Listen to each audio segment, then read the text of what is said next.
Do you have a favorite winery? Do they do tastings? Are they in trouble? And the reason why I ask is because there has been an article out. If you're viewing this, you've visited vineyards and wineries, had a glass and maybe some light pairings before you bought a bottle, right? I mean, that's the thing. That's the name of the game at most wineries, is to try before you buy. And in the process, it really builds on that experience too. So it never occurs to us end users, i.e., the drinkers, that our beloved winery could be in trouble even if they naively bent the rules. So if you're a business owner running a winery, even in Napa, it is probably best to be hip on the regulations. I mean, to the T. So here's what I found from winebusiness.com, where there are a few wineries in Napa, Napa County to be specific of the actual region. And Napa County sued Hoops Vineyard and Lizzie Hoops in 2002, so it goes all the way back to 2002, regarding a complaint on public nuisance over wine tastings, visitation, animal sanctuary, and other issues. This legal battle is still ongoing, so since 2002, and as of March, a federal judge has opted out. They said, I'm out. That is in the hands of the county and other lower courts.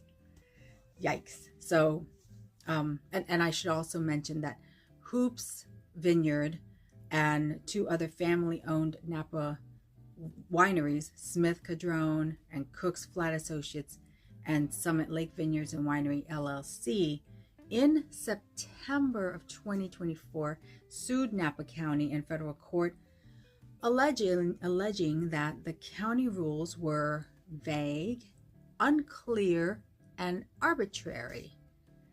So if the law, if Hoops specifically was sued back in 2002, then, and I guess this should also be good to note, that the small winery permit exception was issued to Hoops Vineyard in 1984. So they probably thought they were grandfathered in and everything would be fine. So yeah, this is basically where the misinterpretation comes in. But when it comes to alcohol, there really can be no, I guess so.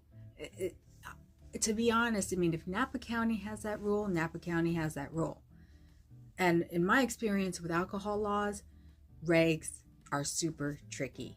I myself was never allowed to do public pours, even just to demonstrate the color or even just the smell of the wine. Even if nobody tasted it, pouring was not allowed. So, and of course, we don't know if minors were coming and up to the table, and this could have been even at a public event like an expo or a home show or a wedding event, wedding show expo type event. But even so it had to be a private invite only tasting, and you had to check to see if minors were going to be attending, and they couldn't attend. Whenever I represented a wine store, and there were different wine stores, I had to adhere to their rules of what they were allowed to do. So yeah, the laws can be vague. You have to find out specifics. So in this case, the owners should have owned up, should have asked for clarity before conducting tastings. Now, I don't know about the whole, noise or noise level or animal sanctuary or what other details that were involved in the lawsuit that Napa County imposed on the vineyard, on Hoops specifically. But yeah, it's tough. I get it. Times are tough, and a lot of these mom and pop wineries need to find a way to make a living. Tastings are a way to do that. Again, I totally get it, but you've got to do the due diligence, because it's like so unforgiving when it comes to alcohol laws. So yeah, if you've got a favorite winery, you should really make sure that they are savvy on the regulations in their state. And that's another thing. Every state is different. Every state is different.